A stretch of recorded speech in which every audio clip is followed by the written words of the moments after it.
কারণ এদেশের পাবলিক এখনও আপনাদেরকে গ্রহণ করতে আসেনি। আমি বরং মনে করি আপনারা আপনাদের পার্টি রিঅর্গানাইজ করেন। এই পার্টির অনেক অবদান আছে বাংলাদেশে।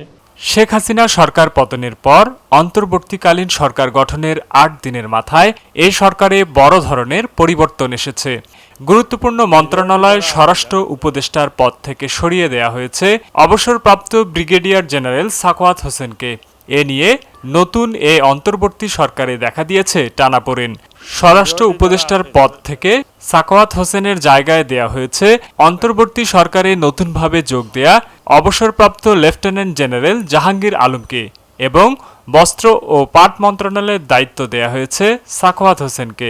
এ নিয়ে অবসরপ্রাপ্ত ব্রিগেডিয়ার জেনারেল সাখাওয়াত হোসেন আন্তর্জাতিক গণমাধ্যম ভয়েস অফ আমেরিকাকে এক সাক্ষাৎকারে বলেন, এতে মন খারাপের কিছু নেই। আলহামদুলিল্লাহ, আমার যতটুকু করার সাধ্য ছিল করে আসছি। গত ৮ আগস্ট অন্তর্বর্তী সরকারের প্রধান উপদেষ্টা এবং আরও ১৩ উপদেষ্টার সঙ্গে শপথ নেন অবসরপ্রাপ্ত brigadier general M Sakhawat Hossain. স্বরাষ্ট্র উপদেষ্টা হওয়ার পর গত ১২ই আগস্ট স্বরাষ্ট্র মন্ত্রণালয়ের সভাকক্ষে সাংবাদিকদের সঙ্গে কথা বলেন এম সাখাওয়াত হোসেন। ওই দিন আন্দোলনের মুখে ক্ষমতা ছাড়া আওয়ামী লীগকে গণ্ডগোল না করে নতুন মুখ নিয়ে দল গোছানোর পরামর্শ দেন তিনি। নিউজ ডোর ডেস্ক রিপোর্ট।